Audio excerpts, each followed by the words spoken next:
Hello, in this presentation I'm going to talk about human nutrition and the digestive system. Your digestive system is uniquely constructed to do its job of turning food into the nutrients needed to survive. Beginning in the mouth and ending at the anus, the digestive system is a continuous tube. It consists of several organs that function together to break down the food you eat, or macromolecules, into smaller molecules your body can use for energy and nutrients.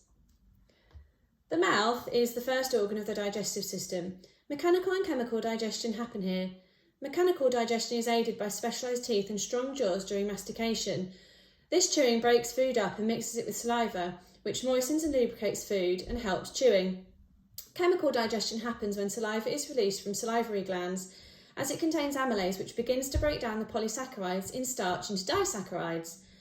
The food then forms a bolus and is passed to the pharynx. The pharynx, which is a fibromuscular passage, receives the bolus of food. This initiates swallowing and the pharynx constricts. The bolus moves into the esophagus, which is a 25 cm long collapsible and muscular tube ending in the cardiac sphincter. The sphincters at either end of the esophagus relax during swallowing to allow food or drink to move into the stomach. Peristalsis, which are muscle contractions, move the bolus down the esophagus towards the stomach. The liver is the largest gland in the body and is an accessory organ for the digestive system. It produces bile, which leaves through the bile duct for storage in the gallbladder. Blood from the digestive system flows through the liver and is processed to turn the nutrients into a usable form. The gallbladder stores bile from the liver, which digests fat. It is 10 centimetres long. The stomach is a hollow, muscular organ which receives food from the esophagus. It is the site of mechanical digestion, as it churns the food to mix it with enzymes, and chemical digestion, as it contains gastric pits which produce gastric juice. Gastric juice is made of water, hydrochloric acid, which kills bacteria, pepsin, which digests protein, mineral salts, enzymes, and intrinsic factor, which is needed for the absorption of vitamin B. Goblet cells in the lining of the stomach secrete slimy mucus to protect against the acid. The food is now a liquid and called chyme. The chyme moves through the pyloric sphincter and into the small intestine. The small intestine is the location in the body where the majority of the nutrients from ingested food are absorbed. Chemical digestion finishes here. It is 6 to 7 metres long and consists of 3 parts: the duodenum, the jejunum, and the ileum. Peristalsis occurs here to move the chyme along. Fat globules are broken down into tiny droplets in the duodenum. This provides a larger surface area on which the enzyme pancreatic lipase can act to digest the fats into fatty acids. Free-floating bile salts and phospholipids surround the droplets, so large fat globules cannot reform. This is emulsification. Digested food passes through the wall of the intestine into the blood vessels, which then distribute the nutrition first to the liver and then through the rest of the body. The small intestine is lined with villi, tiny projections on its inner surface which help to absorb digested food and increase the surface available for digestion. Nutrients move by diffusion into the many blood vessels in the villi and are carried around the body by the bloodstream to every cell. The chyme is mixed with pancreatic and intestinal juice until digestion is completed. Next is the large intestine. It is 1.5 metres long and is a muscular organ. The large intestine is shorter than the small intestine but is larger in diameter. It consists of the colon, rectum and anal canal. Functions of the large intestine include the absorption of water and electrolytes to turn chyme into faeces and the elimination of the faeces. The large intestine consists of 4 sections: ascending colon, transverse colon, descending colon and sigmoid. The rectum is at the end of the large intestine and is a temporary site for faeces. The anal canal is the last part of the digestive system and is the opening by which faeces is eliminated. Mechanical digestion starts in the mouth. Solid food is torn and ground by mastication or chewing, involving the teeth. Breaking the food up into smaller pieces increases the surface area of the food and helps chemical digestion to take place. Mechanical digestion also takes place in the stomach. The stomach muscles expand and contract, called peristalsis, to move food around and expose it to more chemicals. Chemical digestion starts in the mouth. Saliva is released by the salivary glands in response to messages from the brain. Saliva contains the enzyme amylase, which begins to break down starch into sugars. When salivary amylase binds to a starch, it catalyses hydrolysis, the breakdown of a substance due to a reaction with water.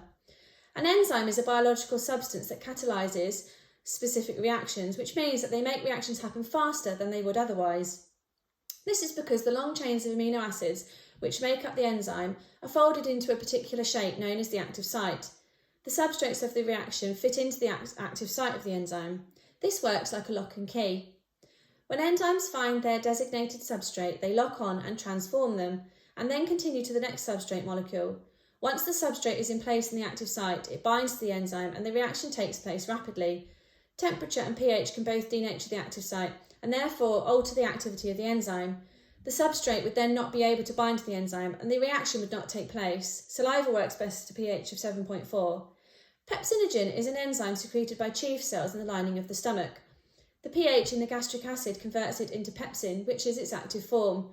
Pepsin is an endopeptidase and breaks down protein into amino acid. The stomach provides pepsin with an ideal environment as it has a low pH.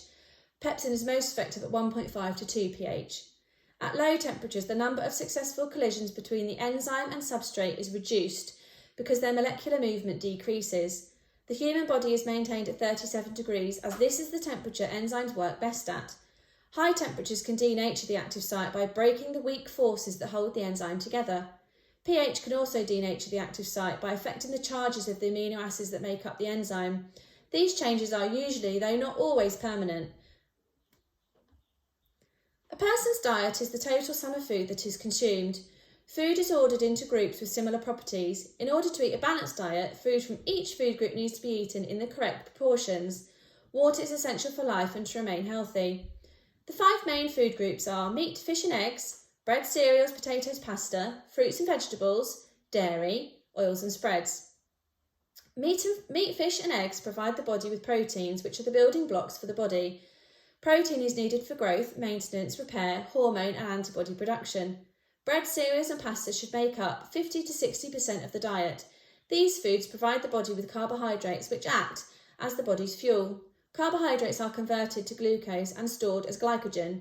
Whole grain carbohydrates are best as they are unrefined. Fruit and vegetables provide the body with vitamins and minerals, fibre and antioxidants. 5 portions of fruit and vegetables should be eaten each day to remain healthy.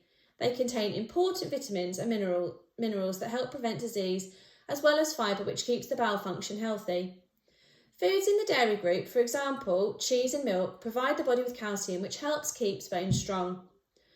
Oils and spreads provide the body with fat. Fat is needed for cell membranes, myelin sheath, steroid hormones and regulation of enzymes. Unsaturated fats are healthier than saturated fats. Cholesterol is a fatty substance which is made in the liver and also found in some foods. Cholesterol plays a vital role in how your body works. It is found in each cell of the body and is especially important in your brain, nerves and skin. Cholesterol cannot travel loosely in the blood. They are packaged with lipoproteins. Having too much cholesterol can clog up arteries and lead to health problems. Micronutrients like vitamins and minerals found in fruits and vegetables are very important in keeping the body healthy. The only micronutrient made in the body is vitamin D. All the rest come from the foods we eat. People only need to consume small amounts to stay healthy, but if a deficiency occurs, there can be devastating consequences. Iron is vital for motor and cognitive development in children. Iron deficiency is the leading cause of anemia, defined as low haemoglobin concentration. When people are anemic, they can feel tired, breathless and weak. Vitamin A supports healthy eyesight and immune function. Children with vitamin A deficiency are at increased risk of blindness and death from infections such as measles. Vitamin D builds strong bones by helping the body absorb calcium. Our bodies make vitamin D from sunlight. Vitamin D deficiency can lead to rickets in children, where the bones begin to bend, and osteoporosis in adults, where the bones are more susceptible to breaks. The digestive system is a continuous tube which turns the food we eat into nutrients for the body. The structure of each part is designed to allow it to do its job effectively and efficiently. Thank you for listening to my presentation about human nutrition and the digestive system.